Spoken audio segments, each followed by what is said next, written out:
শুশুক ও বানর। সমুদ্রযাত্রা বড়ই একঘেয়ে, তাই জাহাজে সময় কাটানোর জন্য যাত্রীরা কোনো কুকুর বা বানর সঙ্গে নিয়ে যায়। একজন সমুদ্রযাত্রী একবার একটা বানর নিয়ে জাহাজে উঠেছিল।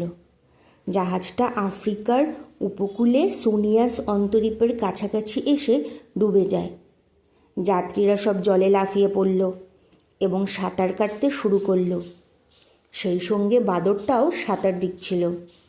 একটা শুশুক বাদরটাকে মানুষ মনে করে তাকে পিঠে করে নিয়ে সাঁতরে ডাঙায় উঠল।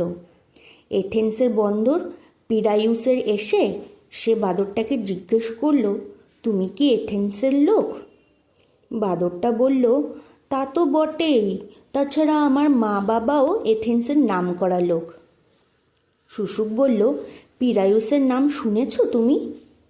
বাদর ভাবল, পিরায়ুস বোধ হয় কোনো লোকের নামই হবে। তাই সে অমনি সঙ্গে সঙ্গে বলে উঠল, কি বলছো তুমি?